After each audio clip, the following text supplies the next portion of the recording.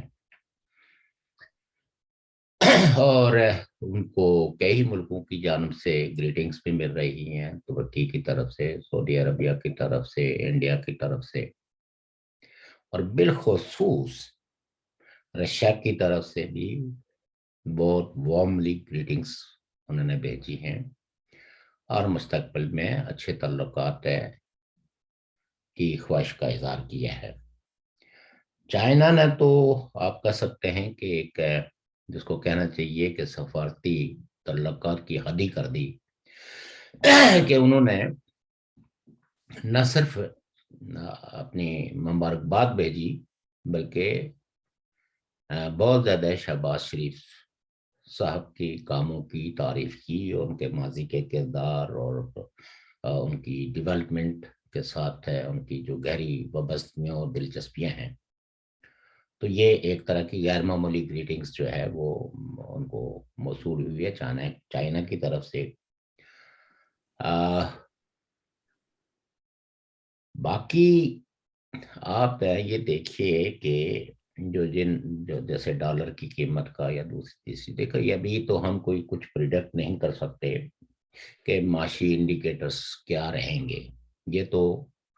یقیناً اس حکومت کی جو قلیل المدت اور طویل المدت پالیسیاں ہوں گی معیشت کے حوالے سے، تو اسی سے آپ پورے یقین کے ساتھ کہہ سکتے ہیں کہ ان پالیسیوں کا معیشت پاکستان کی جو گرتی ہوئی معیشت ہے، جو تباہ حال معیشت ہے، اس پہ کیا مثبت اثرات مرتب ہوں گی. پاکستان کا بحران ابھی بھی ٹلا نہیں ہے. پاکستان کے اندر آپ کو پتہ ہے آئے روز فسادات ہو رہے ہیں، حتیٰ کہ آج ہوٹل جو کیا اس کا نام ہے اسلام آباد میں، تو اس میں کچھ جو اپوزیشن پارٹیوں سے تعلق رکھتے ہوئے تھے ایک، تو وہ بیٹھے ہوئے افطار کر رہے تھے، اور ان پہ بھی کچھ لوگ حملہ آور ہوئے، اور وہ تقریباً 5 اسٹار ہوٹل ہے، اس میں بھی کافی بدمزگی پیدا ہوئی ہے. اور کراچی میں بھی ایم کے ایم کے کچھ جھنڈے پی ٹی آئی کی طرف سے جلائے گئے، یہ جانتے بوجھتے کہ کراچی میں اب بھی ایم کے ایم اتنی ایک مضبوط ہے کہ وہ پی ٹی آئی کو جواب دے سکے. اور جواب آج انہوں نے دیا بھی ہے. آج انہوں نے پی ٹی آئی کے سارے جھنڈے اتار کے ان کو جلایا، اور ساتھ میں ان کو متنبع کیا کہ اگر آپ نے یہ پالیسی ترک نہ کی تو پھر پی ٹی آئی کے کسی بھی لیڈر کا گھر سے نکلنا مشکل بنا دیں گے. خیبر پختونخوا کی بھی کوئی اچھی خبریں نہیں ہیں، اور جس طرح کے پی ٹی آئی نے مظاہروں کا اہتمام کیا، اس میں جس طرح کے نعرے ہیں، یقیناً پی ٹی آئی ایک سوگ میں بھی ہے، دکھ میں بھی ہے، کیونکہ ایک ہائبرڈ نظام تھا، اور عمران خان صاحب کی جو جماعت ہے، یا عمران خان صاحب کو فوج نے بڑی محنت کر کے تو نہ صرف اقتدار میں لایا تھا، بلکہ کئی ایک جو مد مقابل کھڑے ہو سکتے تھے ان کو ڈی سیٹ بھی کروایا. مثلا آپ کو پتہ ہے، یہ آن دی ریکارڈ ہے کہ جب نواز شریف صاحب کی ضمانت کی درخواست اسلام آباد ہائی کورٹ میں چل رہی تھی، تو جسٹس شوکت صدیقی، جنہوں نے حلفاً کہا کہ ان کے پاس جو آئی ایس آئی چیف ہے وہ آئے، اور انہوں نے کہا کہ دیکھیے ان کی ضمانت نہیں کرنی ہے جب تک کہ الیکشن نہیں ہو جاتے. اگر آپ نے ضمانت کر دی تو ہماری یہ 2-3 سال کی جو مسلسل محنت ہے وہ رہ کہاں چلی جائے گی۔ تو آپ یہ کہہ سکتے ہیں کہ پی ٹی آئی کے جتنے بھی مخالفین تھے ان سب لوگوں کو کسی نہ کسی طرح الیکشن میں آزادانہ طریقے سے حصہ نہیں لینے دیا گیا، اور جس طرح کے نتائج مرتب کیے گئے وہ بھی شاید پاکستان کی تاریخ کا سب سے متنازع الیکشن جو ہے وہ 2018 کا ہے، اور بہت نمایاں طریقے سے اسٹیبلشمنٹ کی اور خاص کر کے آئی ایس آئی کی اور آرمی جنرلز کی پلاننگ اور مداخلت جو ہے وہ موجود تھی، اور ان کے جو کل تک ادارے تھے وہ بھی شکوے شکایت کرتے رہے اس وقت کے آرمی چیف کے ساتھ کہ آپ کے جو آفیشلز ہیں، آئی ایس آئی کے جو لوگ ہیں، وہ ہمارے ممبروں کو توڑ توڑ کے پی ٹی آئی میں شامل ہونے کے لیے زور زبردستی کر رہے ہیں۔ اب ظاہر ہے کہ پی ٹی آئی کی حکومت جو ہے وہ 5 سال تو پوری نہیں کر پائی، حالانکہ اوریجنل منصوبہ تو شاید کو 10 سال کا تھا۔ وہ منصوبہ جو ہے وہ آپ کہہ سکتے ہیں کہ راستے میں ہی تباہ ہو گیا وہ جہاز، اور 3 سال اور 8 ماہ کے اندر اندر ہی پی ٹی آئی کی حکومت ختم ہوئی۔ عمران خان صاحب نے اس پہ بڑی رجسٹ کیا، اور کئی ایک جو دنیا نے دیکھا، بلکہ کئی ایک لوگ جو ان کے حامی بھی تھے، انہیں یہ کہنا پڑا کہ عمران خان صاحب کو کچھ نہ کچھ ڈیسنسی دکھانی چاہیے، اور جب ہاؤس پورا ان کے خلاف ہو گیا ہے، میجورٹی ہاؤس جو ہے وہ نہیں چاہتا کہ وہ پرائم منسٹر رہیں، تو گریس کے ساتھ ریزائن کر کے گھر چلے جائیں، اس سے کوئی ان کی سیاست کا خاتمہ نہیں ہو جائے گا، صرف ان کی حکومت کا خاتمہ ہوگا۔ لیکن انہوں نے یہ تو خیر برداشت نہیں کیا، بلکہ انہوں نے وہ تماشے لگائے کہ جو شاید پہلے تو یہ ہوتا تھا کہ جب ملٹری کو ہوتا تھا تو سیدھی سیدھی جو ہے وہ آتی تھی اور کچھ ان کی حمایتی مٹھائیاں تقسیم کر کے تو پھر جو سیاسی پارٹیوں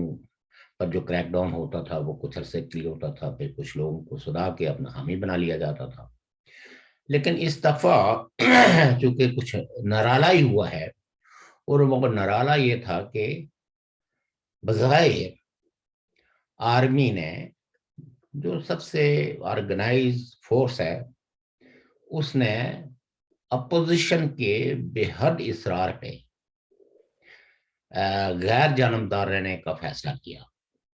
کیونکہ شاید آپ کو پتا ہے کہ یہ مرحلہ تو آج سے کچھ 3-4-5 بلکہ 6 مہینے پہلے آ جاتا اگر محترم نواز شریف صاحب اس کو رجسٹ نہ کرتے۔ نواز شریف صاحب نے کہا کہ ہمیں آپ کی مداخلت قبول نہیں ہے پولیٹیکل افیئرس میں، اور جب ان کو کہا گیا کہ عمران خان کو ہم ہٹا دیتے ہیں تو انہوں نے کہا اگر آپ نے ہٹانا ہے تو پھر ہم سے کیوں پوچھتے ہیں، آپ خود ہٹا دیجئے، جیسے آپ نے بٹھایا تھا اسی طرح آپ ان کو ہٹا دیجئے، لیکن ہم اس کے حق میں نہیں ہیں کہ آپ کوئی مداخلت کر کے تو ان کو ہٹا دیں۔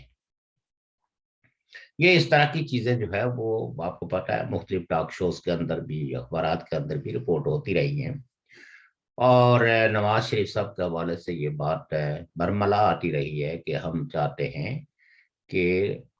عمران خان صاحب کی حکومت سے ہم خود سے نپٹیں، ہم اگر کوئی نو کانفیڈنس موشن بھی لائیں گے تو وہ ایک انڈیجنس ہوگی، جینون ہوگی۔ آپ نے اگر اسٹیبلشمنٹ نے اگر کوئی لانی ہے تو جیسے پی ٹی آئی انہوں نے بنائی ہے تو وہ پی ٹی آئی سے ہی کوئی قیادت لا کے تو لیڈرشپ کو چینج کر دیں اگر وہ اتنے عمران خان سے تنگ ہیں تو۔ اور یہ بھی ایک حقیقت ہے، وچ از انفارچونیٹ، لیکن عمران خان صاحب سے جو توقعات ہے ان کے فالوورز نے اور کچھ غیر جانبدار لوگوں نے جو سیاست کے اندر صرف اس حد تک دلچسپی رکھتے ہیں کہ جو بھی حکومت آئے وہ کچھ ڈیلیور کرے، وہ کسی کی بھی توقعات پہ پورے نہیں اتر سکے۔ لیکن ان کے کچھ فالوورز ہیں، یقیناً پالیٹکس میں فالوورز ہوتے ہیں، اور اس عرصے میں جو ٹویٹرز کو ایک سرکاری سرپرستی حاصل ہوئی گورنمنٹ کی جانب سے، اور اس ٹویٹر پہ مسلسل ایسے گالم